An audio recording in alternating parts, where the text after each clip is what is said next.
this film, the original short was, I think, pretty much the launching pad for Tim Burton. I'm sure he had done stuff before, but that was his first main short project that came out. Working with him on something that came out like a remake of an earlier part of his career, like when things are different in your career, when you're basically a nobody and you make Mhm. that film and it takes you to the next step.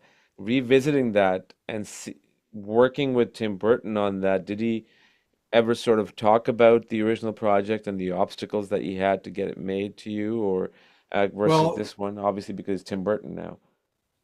well, the difference was then, I mean, Disney could tell that he was talented.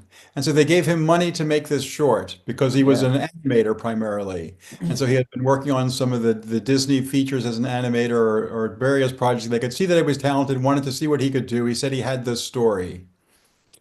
They gave him the money to produce this short subject, relatively short subject. And when they saw it, they said, it's too dark. We can't release this. So I think when Tim Burton, as he grew in his career with other working at other studios like Warner Brothers for Batman, and then he did Alice in Wonderland for Disney, and it was a big success. Like Alice in Wonderland was a big success, and they said, I think the conversation was something like, Tim, whatever you want to do, we'll support you. And he said, well, I want to make a animated version of Frankenweenie that people never really got to see distributed. So with a relatively limited budget, we were able to, put together a stop motion version of the story that he loved from when he was younger.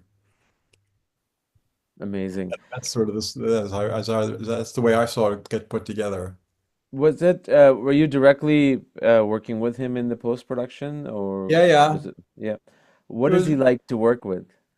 he's very interesting because some directors like to talk a lot and are very verbal, and that's not what he's like.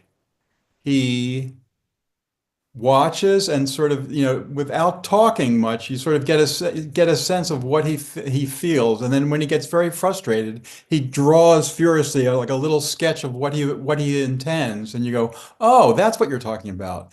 And so then someone takes that little sketch and turns it into a production element, and it gets made like that. But there's not a lot of dialogue with him, or there wasn't at the time when I was working with him. It was mostly communicated through, he would either like sort of demonstrate what he was talking about, or move the pieces around, or draw them. And that's the way that we would sort of get direction from Tim. And it was good That's that interesting. Allison had worked with him before, so she understood that that was his process and the way he liked to work. That's interesting because if aside from his films like Batman, Alice in Wonderland, but films similar to Nightmare Before Christmas, Corpse Bride, Edward Scissorhand, and Big Fish. I mean, there's so many names. He has that in those films. There's a lot of quiet scenes, which I Hmm. feel like reflects because he likes to emote to the audience visually more than, Yeah, yeah. verbally. Um, but seeing him, just t hearing from you articulate himself in a visual way or in a quiet way is quite fascinating. It reflects in his films as well. Yeah, yeah. Yeah, it comes across. He works with good screenwriters. I mean, like I think story is not the thing that he loves the most. He loves the impact of the visual image, and looks at a blank screen and says, "What do you want to see here? Like, what would be the great thing to see here in if you're doing Sleepy Hollow or Batman or one of these, big, well-known kind of stories?" And and that's to his credit. I mean, it is a visual medium, and you get a lot of the world of the story is what comes out of his head. That's what he's great at.